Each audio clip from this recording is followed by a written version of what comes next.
Muchísimas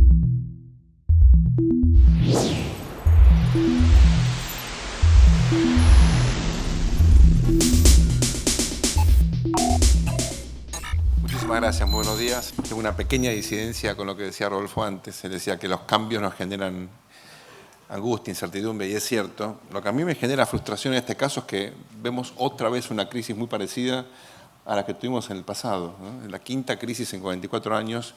Todas son obviamente bastante peculiares, pero si ustedes tienen en cuenta el fin del gobierno de Isabel, el fin del gobierno militar, el fin de Alfonsín, el fin de la Rúa, hay un común denominador respecto a la circunstancia actual, donde se combinan desequilibrios macroeconómicos severos con un debilitamiento de la autoridad presidencial. Las 4 veces anteriores terminamos en una situación complejísima. Esta vez nadie lo sabe, pero les cuento algo. Cuando fue el efecto tequila, la Argentina estaba realmente muy mal y tuvimos la suerte de tener una elección en mayo, creo que fue el 14 de mayo del 24, del 25, y ahí se frenó la crisis. O sea, como autoridad presidencial logramos cambiar las expectativas y salir, por lo menos, de otra crisis parecidas a las que hemos tenido antes, ¿no? Así que yo estoy bastante, de ese punto de vista, angustiado porque otra vez tenemos una crisis parecida, como si la sociedad argentina no lograra aprender y evitar caer una vez más en escenarios de esa naturaleza, ¿no? ¿Tenía presentación? ¿Sí? Ahí va. Bueno, básicamente, las PASO parecían que iban a ser elecciones relativamente irrelevantes y terminaron siendo una especie de punto de inflexión en el desarrollo político argentino. Inesperado. Ustedes saben que las campañas estaban preparándose como para poner todo su arsenal ahora, a partir de las PASO. La calidad de la fiscalización, los focos más importantes comunicacionales se iban a desplegar ahora. Entonces, como que nos quedamos sin campaña, ¿no? Con una elección que no iba a ser importante, terminamos casi defendiendo un escenario. Ustedes saben que hay, por supuesto, todavía un poquito de incertidumbre en términos de qué puede ocurrir el 27 de octubre, pero el mercado ya descontó un resultado, y buena parte de la ciudadanía también. Así que tenemos un cambio muy significativo a partir de este resultado electoral. Si se confirman las tendencias, si hay algunos sondeos que ya marcan incluso una diferencia mayor, el Frente de Todos quedaría no solamente con una presidencia muy poderosa, sino con el control del Congreso, con el control de la mayoría de las gobernaciones, gracias al control del Consejo de la Magistratura, una enorme influencia en la justicia, que ya empezó a adaptarse, como ustedes habrán visto ayer, a los cambios de clima político. Es decir, tenemos un riesgo ahora de una conformación de un régimen con potencialmente tendencias hegemónicas. Entonces, ojo, uno ve la cuestión económica como, en todo caso, fracaso de Cambiemos. Hay que ver cuál es el papel que va a tener la oposición si se confirman los resultados de las PASO, como para evaluar exactamente la dimensión del fracaso también político de Cambiemos. Por supuesto que hay una situación de vacío de poder inesperada por la magnitud del resultado, que genera enorme incertidumbre, porque el poder nuevo no está constituido, no hay un poder legítimo constituido, como ocurrió en la transición, por ejemplo, de Alfonsín, que fue traumática, pero había un presidente electo, que era Menem. Y el presidente que está en funciones ha quedado efectivamente muy debilitado. Es notable también marcar la diferencia en términos de votos en la provincia de Buenos Aires, con un líder que claramente hace su primera experiencia como Axel Kicillof, que aparte viene con una trayectoria personal, ideológica bastante singular, y sin embargo se impone a una gobernadora que sigue siendo hoy quien tiene mejor imagen en el país.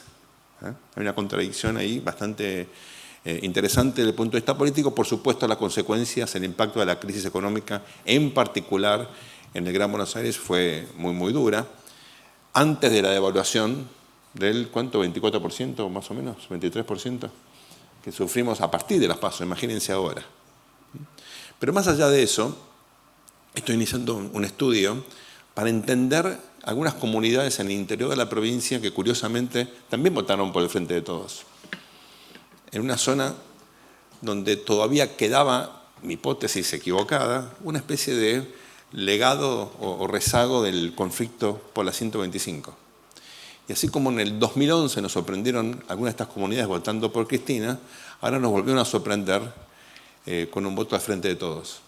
Tengo una hipótesis y es que aquí hubo una especie de rebelión fiscal silenciosa por la presión enorme que impuso el gobierno del presidente Macri, una presión tributaria sin precedentes, a comunidades que efectivamente reaccionaron votando por la oposición.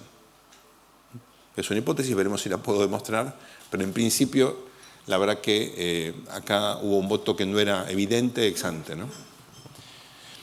Y yo creo que como pasó en las crisis pasadas, lamentablemente hoy el interrogante es la gobernabilidad de acá al fin de la presidencia de Mauricio Macri, con algo que es evidente, de cómo terminemos va a depender los grados de libertad que tenga la próxima administración.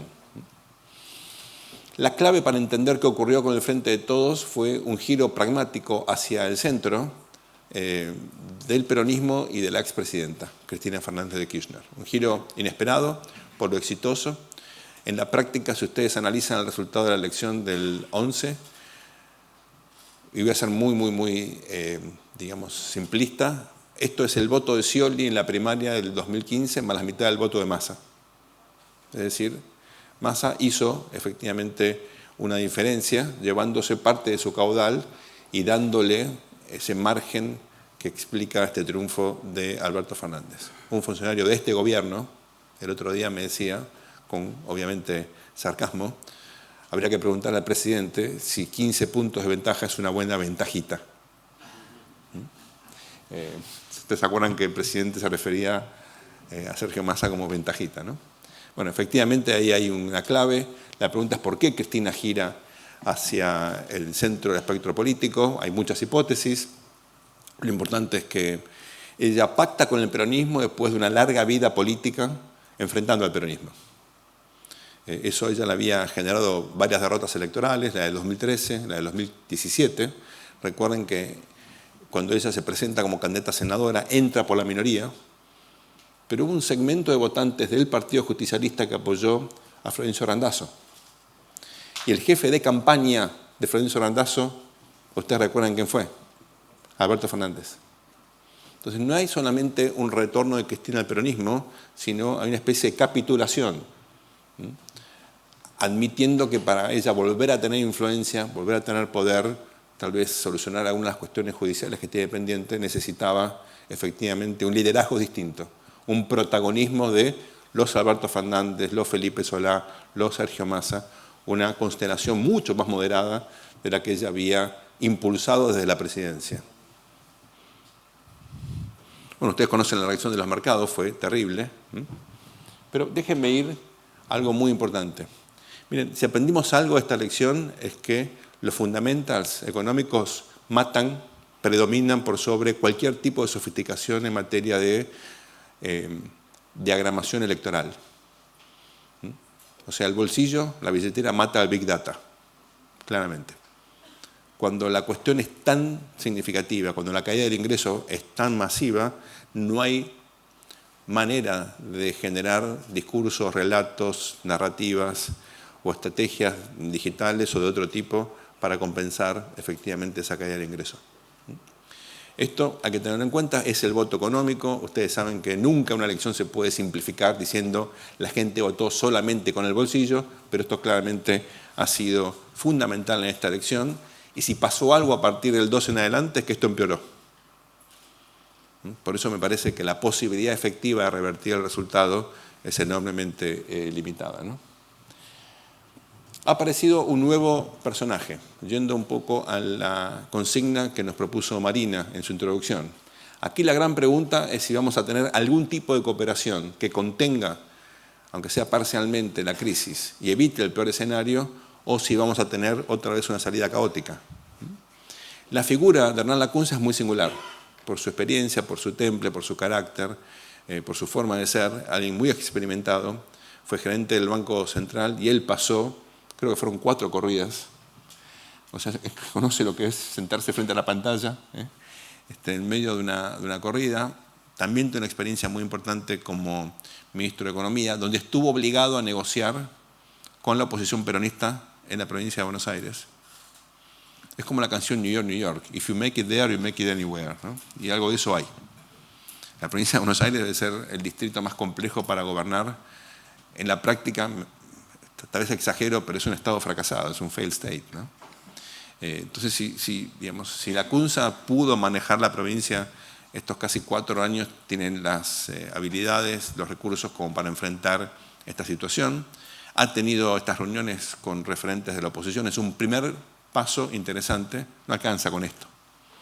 Hace falta decisiones un poquito más operativas, que calmen un poco la incertidumbre. Estamos en una disyuntiva. ¿Nos estresamos otra vez o contenemos las consecuencias de esta crisis? Yo no soy muy optimista. Yo veo un camino, en el mejor de los casos, sinuoso, resbaladizo y lleno de obstáculos. En el mejor de los casos. Porque ya perdimos mucho tiempo para una salida coordinada. Voy directamente a eso. Hay 3 escenarios. Idealmente, justo está Fernando Henrique Cardoso en Buenos Aires, ¿no? Cuando fue la elección de Lula, en el 2002, Cardoso rápidamente le ofreció un acuerdo de gobernabilidad. Le ofrecieron a los acreedores certidumbre respecto del pago de la deuda, con obviamente una imagen que lo decía todo. No vamos a hacer la nueva Argentina, la del default. Y eso fue generando, obviamente, gradualmente una situación distinta en los mercados, y Brasil pudo no solamente evitar el default, sino sacó una etapa al Economist con Brasil despegando. Ese fue el primer Lula. Después, al tiempo, hubo otra etapa al Economist con Brasil, con el Cristo Redentor, estrellándose. Pero Brasil logró superar esa disyuntiva con un acuerdo político. Eso debió haber ocurrido el lunes 12 a la mañana. El presidente debió haber reconocido la victoria y saludado públicamente a Alberto Fernández, no lo hizo. Debió haber tomado un café a las 8 de la mañana el día siguiente en la casa de Alberto Fernández. Ustedes saben, la reacción fue un poco infantil. Lo cierto que hubo un comienzo, digamos, de acercamiento con algunos diálogos, termina la reunión de ayer, es demasiado poquito, ¿no? Entonces el riesgo, digamos, como no vamos a tener el escenario verde, es precipitarnos al escenario rojo, que es la vieja Argentina, la Argentina que ante el precipicio da un paso adelante, ¿verdad?